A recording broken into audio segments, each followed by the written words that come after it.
بسم اللہ الرحمن الرحیم۔ السلام علیکم۔ آج ٹینشن کے لیے چھوٹا سا ایک وظیفہ بتاؤں گی۔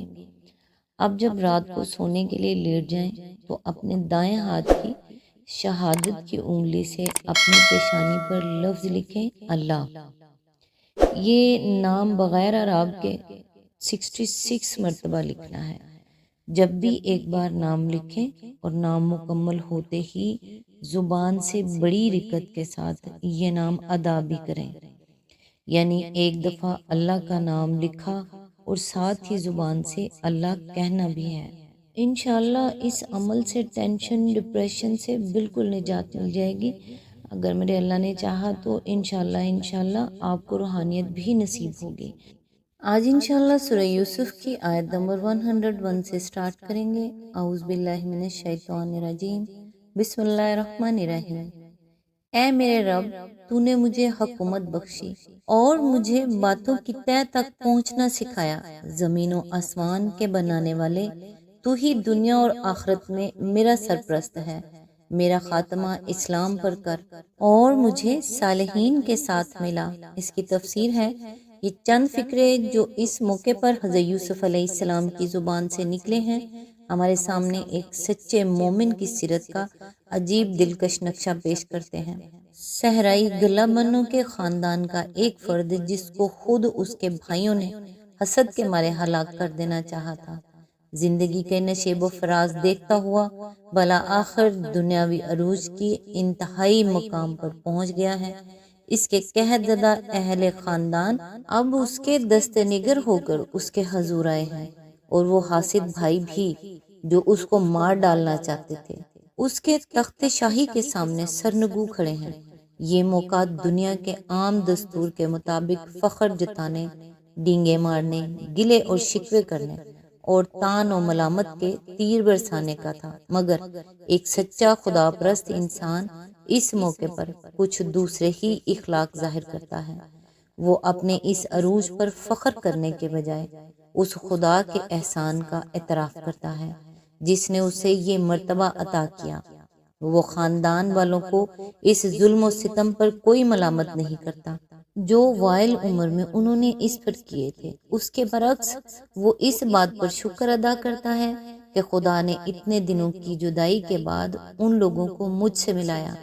وہ حاسد بھائیوں کے خلاف شکایت کا ایک لفظ زبان سے نہیں نکالتا، حتیٰ کہ یہ بھی نہیں کہتا کہ انہوں نے میرے ساتھ برائی کی تھی، بلکہ ان کی صفائی خود ہی اس طرح پیش کرتا ہے کہ شیطان نے میرے اور ان کے درمیان برائی ڈال دی تھی، اور پھر اس برائی کے بھی برے پہلو چھوڑ کر اس کا یہ اچھا پہلو پیش کرتا ہے کہ خدا جس مرتبے پر مجھے پہنچانا چاہتا تھا اس کے لیے یہ لطیف تدبیر اس نے فرمائی، یعنی بھائیوں سے شیطان نے جو کچھ کرایا اسی میں حکمت الہی کے مطابق میرے لیے خیر تھی۔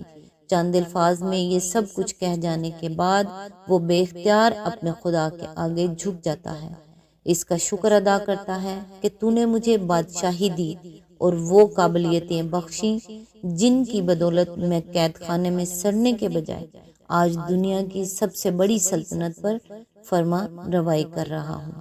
اور آخر میں خدا سے کچھ مانگتا ہے تو یہ کہ دنیا میں جب تک زندہ رہوں تیری بندگی و غلامی پر ثابت قدم رہوں، اور جب اس دنیا سے رخصت ہوں تو مجھے نیک بندوں کے ساتھ ملا دیا جائے۔ کس قدر بلند اور کتنا پاکیزہ ہے یہ نمونہ سیرت حضرت یوسف علیہ السلام کی اس قیمتی تقریر نے بھی بائبل اور تلمود میں کوئی جگہ نہیں پائی ہے۔ حیرت ہے کہ یہ کتابیں قصوں کی غیر ضروری تفصیلات سے تو بھری پڑی ہیں، مگر جو چیزیں کوئی اخلاقی قدر و قیمت رکھتی ہیں اور جن سے انبیاء کی اصلی تعلیم اور ان کے حقیقی مشن اور ان کی سیرتوں کے سبق آموز پہلوؤں پر روشنی پڑتی ہے، ان سے ان کتابوں کا دامن خالی ہے۔ یہاں یہ قصہ ختم ہو رہا ہے، اس لیے پھر اس حقیقت پر متنبہ کر دینا ضروری ہے کہ قصہ یوسف علیہ السلام کے متعلق قرآن کی یہ روایت اپنی جگہ ایک مستقل روایت ہے، بائبل یا تلمود کا چربہ نہیں ہے۔ تینوں کتابوں کا متقابل مطالعہ کرنے سے یہ بات واضح ہو جاتی ہے کہ قصے کے متعدد اہم اجزاء میں قرآن کی روایت ان دونوں سے مختلف ہے۔ بعض چیزیں قرآن ان سے زائد بیان کرتا ہے، بعض ان سے کم، اور بعض میں ان کی تردید کرتا ہے۔ لہٰذا کسی کے لیے یہ کہنے کی گنجائش نہیں ہے کہ محمد صلی اللہ علیہ وآلہ وسلم نے جو قصہ سنایا وہ بنی اسرائیل سے سن لیا ہوگا۔ آیت نمبر 102، اے محمد، یہ قصہ غیب کی خبروں میں سے ہے جو ہم تم پر وحی کر رہے ہیں، ورنہ تم اس وقت موجود نہ تھے جب یوسف کے بھائیوں نے آپس میں اتفاق کر کے سازش کی تھی۔ آیت نمبر 103، مگر تم خواہ کتنا ہی چاہو ان میں سے اکثر لوگ مان کر دینے والے نہیں ہیں۔ اس کی تفسیر ہے، یعنی ان لوگوں کی ہٹ درمی کا عجیب حال ہے، تمہاری نبوت کی آزمائش کے لیے بہت سوچ سمجھ کر اور مشورے کر کے جو مطالبہ انہوں نے کیا تھا اسے تم نے بھری محفل میں برجستہ پورا کر دیا۔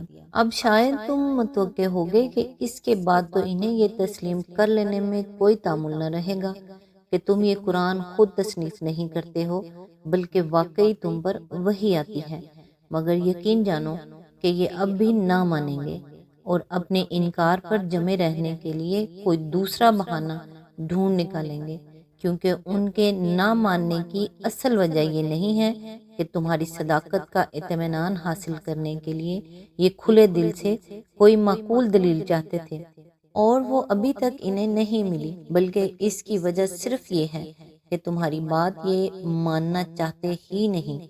اس لیے ان کو تلاش دراصل ماننے کے لیے کسی دلیل کی نہیں بلکہ نہ ماننے کے لیے کسی بہانے کی ہے۔ اس کلام سے مقصود نبی صلی اللہ علیہ وآلہ وسلم کی کسی غلط فہمی کو رفع کرنا نہیں ہے، اگرچہ بظاہر خطاب آپ ہی سے ہے، لیکن اس کا اصل مقصد مخاطب گروہ کو جس کے مجمع میں یہ تقریر کی جا رہی تھی ایک نہایت لطیف و بلیغ طریقے سے اس کی ہٹ درمی پر متنبع کرنا ہے۔ انہوں نے اپنی محفل میں آپ کو امتحان کے لیے بلایا تھا اور اچانک یہ مطالبہ کیا تھا کہ اگر تم نبی ہو تو بتاؤ بنی اسرائیل کے مصر جانے کا قصہ کیا ہے۔ اس کے جواب میں ان کو وہیں اور اسی وقت پورا قصہ سنا دیا گیا اور آخر میں یہ مختصر سا فقرہ کہہ کر آئینہ بھی ان کے سامنے رکھ دیا گیا کہ ہٹ درمو، اس میں اپنی صورت دیکھ لو، تم کس منہ سے امتحان لینے بیٹھے تھے۔ معقول انسان اگر امتحان لیتے ہیں تو اس لیے لیتے ہیں کہ اگر حق ثابت ہو جائے تو اسے مان لیں، مگر تم وہ لوگ ہو جو اپنا منہ مانگا ثبوت مل جانے پر بھی مان کر نہیں دیتے۔ آیت نمبر 104، حالانکہ تم اس خدمت پر ان سے کوئی اجرت بھی نہیں مانگتے ہو، یہ تو ایک نصیحت ہے جو دنیا والوں کے لیے عام ہے۔ اس کی تفسیر ہے، اوپر کی تنبیہ کے بعد یہ دوسری لطیف تر تنبیہ ہے جس میں ملامت کا پہلو کم اور فہمائش کا پہلو زیادہ ہے۔